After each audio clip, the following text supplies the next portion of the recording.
laws? These questions and notions philosophers often appeal to explain how the government is justified and why we are morally obligated to obey its laws. Even scriptures will say it, obey those in authority, the government that has been set over you. It is argued that the government is justified by the services and protections it provides, as long as it provides them, and you are sticking around to enjoy them. You are a beneficiary. You are obligated to obey. Thomas Hobbes put it more precisely, the great political philosopher. Because we would rather not live in a state of complete liberty, of anarchy. Everyone does as they please. If I wake up this morning, I look at your face, and I don't like the way you look, I feel like, I don't want you to be in existence anymore. Kill him! If I wake up, I look at this house, and I say, I don't like the way this house is too fine. It's finer than my own. Demolish it! If I wake up and I say, I feel like to block East-West Road. I feel like nobody should come from this end of East-West Road to the other end of East-West Road as he's doing me. I'll just be behaving like that. And everybody decides to be behaving the way they want to behave. Knowing fully well that, this person will not do anything. Nothing will happen. Nobody is in charge. No one takes charge. No one takes control. No one calls you to order. There's no penalty. There's no punishment. There's no law whatsoever. What Hobbes called the state of nature, we implicitly agree to give up a measure of our liberty, of our ability to govern ourselves. Not that we cannot. As human beings that exist within a society, some of us have held leadership positions in one area or the other. Some of us are leaders in our homes. We run our homes. We have proven over time that we can manage these limited resources to cater to this number of persons, to make them behave in a certain type of way. But no, even when we are oga pata pata in our house, the emperor, the conqueror, the lion, the champion is here. Our word is law. Even when we are the Odogwu and Odogresses, wherever we find ourselves, when we are in this larger society, we will subject ourselves to these authorities.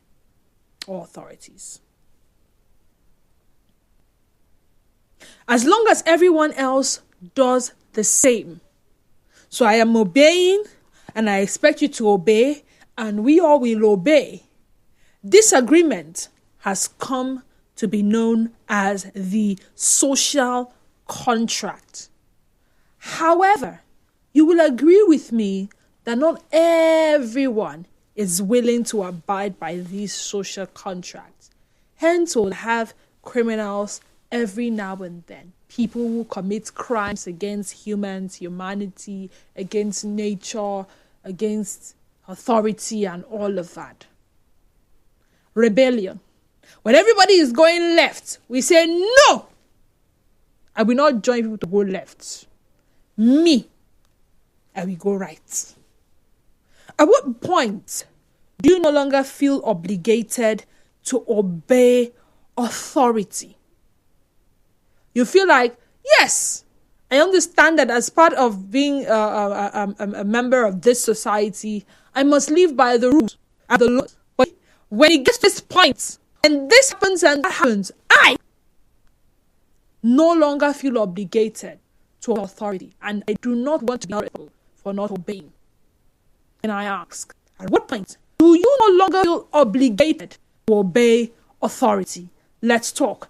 0817 93 0002. Again, 0817 93 0002. We are 893 0003. That is 0817 923 003. If you join the conversation on X and of course on Facebook, watch us live.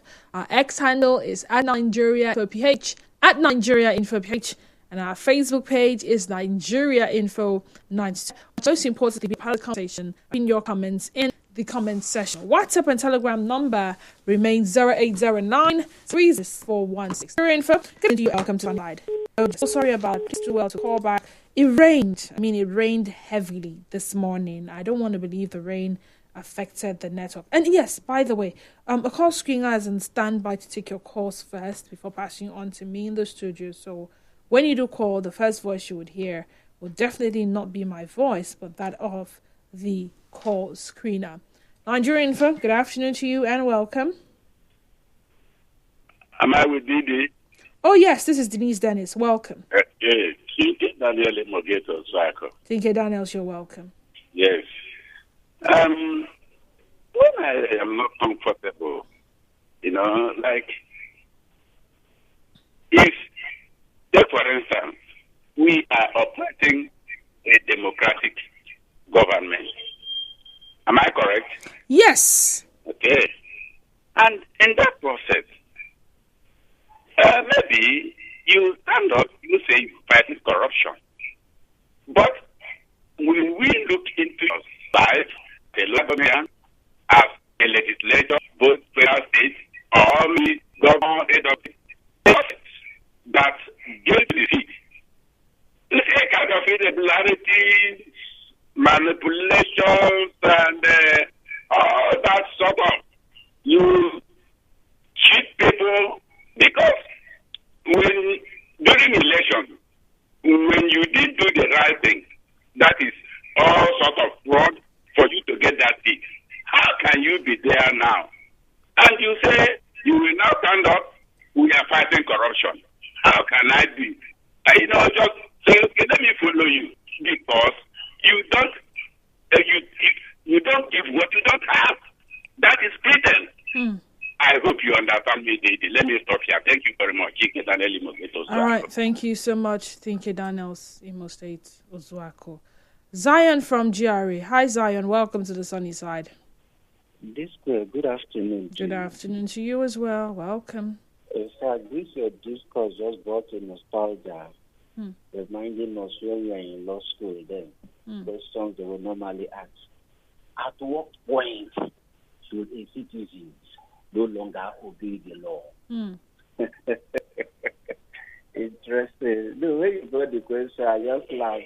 They brought the scenario in class that day. Yes, the truth is there are times where citizens can disobey the law. And it is morally justifiable. Morally justified.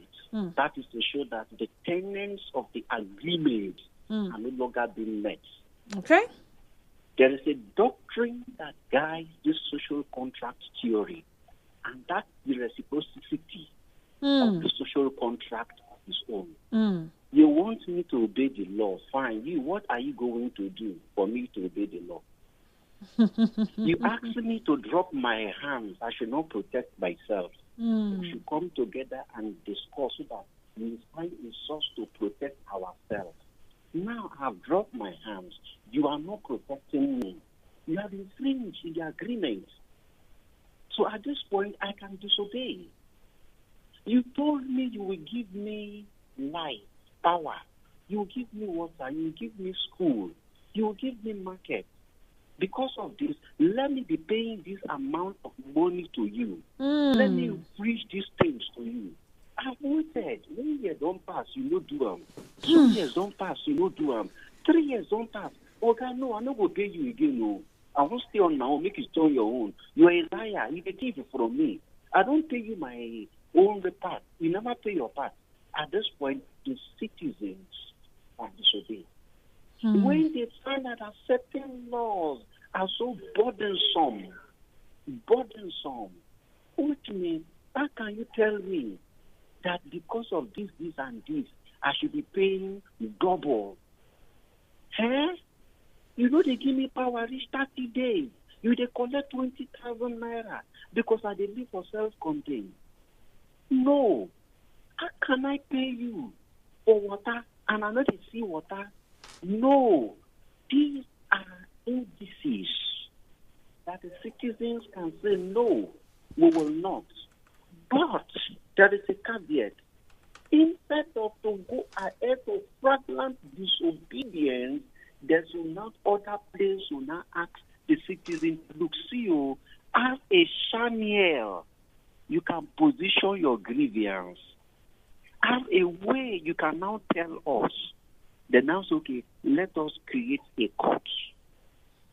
Are you see why the law now give us the judicial system now? Me and this we had an agreement to she no agree to her part. I'll now walk to the court. Now the question now lies on this onus of this discourse. As I mentioned the court, I know many earwings stand, eyebrows were raised because of the Nigerian judicial system. Let's tell ourselves the truth. The judiciary has ever been the best place for dispute resolutions globally. Undermining that here in Nigeria we have our own shortcomings, that corruption has given birth to a lot of poverty, as in unnecessary things we see in the courts. Now, I can't run to court and have justice immediately. They will say that there are other cases waiting. So I have to wait the next 1 year. Imagine. So when the cities feel burdensome, uncertain, but in disobeying, there are consequences. I want to draw instead a very important case. In countries, people are licensed to guns. That was the case of the populist Pretorius, right? That's his name. The deputy, South African. Good. Then let's assume that chose to self-defense. There's also a law that would state that you should not murder. And even murder, there is outright murder, and then there is manslaughter, and then you now start narrowing down to whether it was self-defense or not. And then something happened. He shot his then girlfriend, River Steenkamp. And she died. And in his defense, he felt it was an intruder. And he fired the shots, only realizing that he was his girlfriend. What if it was indeed an intruder, not his girlfriend, that he killed? Would you blame him for killing that person? Because you came to my house. You threatened my home, my peace. Maybe you had come to steal one seasoning cube. I don't care. Why would you even barge into my house in the first place? I have a licensed weapon, and I used it. Would you classify that as saying, oh, this person disobeyed authority? Okay, there are those that are not licensed to own them. But then they choose to have them because, the world is not safe. I mean, growing up, there were times when some of us lived in certain areas and we knew clearly that this area was not safe. We may not have resorted to getting guns and machetes, but we had some tiny, tiny things that we walk around with just in case. The people who walked around with daggers. The people who walk around with pepper sprays. The people who walk around with those little pen knives, or what do they call them? If you are walking around and someone says, "Hiss!" and the person came very close to you and was shouting, "Hiss, hiss," and you just felt that, this way, the way the person is saying this hiss, this person is threatening my life. If this person, as much as comes this close to me, I go chukamo.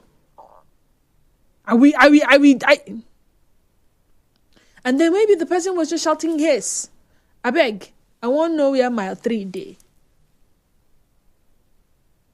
That social contract. There are times when, we know we are not supposed to do this. But you see, at this point, I no longer feel obligated to obey authority. And my reasons are justifiable. For you, what would it be?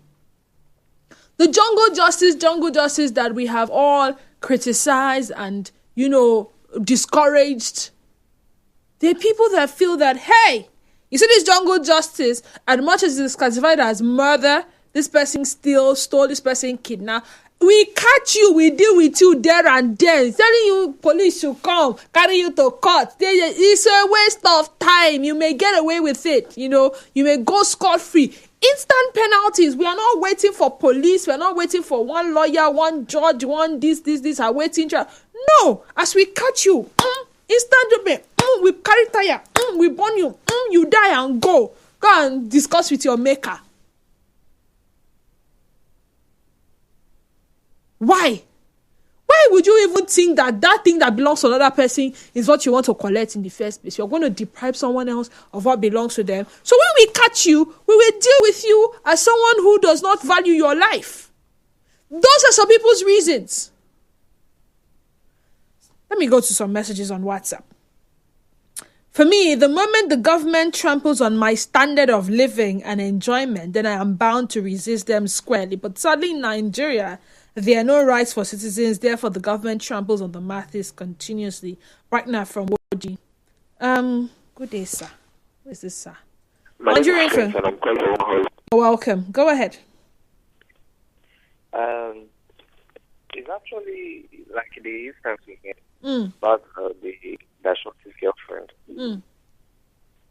Now, nowadays, then, about my one, that's the area. Coming back, you're not safe. So we had one then. Now, those times we expect government to take charge and secure you. Government failed. So we cannot blame anybody for taking his self-defense when you promised me and you could not keep to what you said. All right. Government failed. They said they will give us school, life, protection, water, and all these things are not given to us. So I feel taking it to yourself is justifiable and shouldn't be hold on. All right. There shouldn't be any penalty. There shouldn't be any penalty. Ida from Okoro, you may have to call back. I think the next one disconnected you. Emeka Jacob Elebere says, Didi, it is when the custodians of the law are now the ones contravening the law. Like George Orwell puts it in Animal Farm, all animals are equal, but some animals are more equal than others. When the custodians of the law are now the ones contravening the law. At that point, you feel you are no longer obligated to obey authority. This other one says, just a few seconds, please. Good afternoon to you, Dennis. What is rebel, for example? A person who rises in opposition or armed resistance against an established leader, government. Also, delinquency will be on the high side. When rebellion strikes, when the act of egalitarianism trampled upon, for example, the government came up with social security on the citizenry and they are unable to dispense the social security. This will affect the life by changing their living status. If it's not forthcoming, then you see... The show continues after this break on Nigeria Info.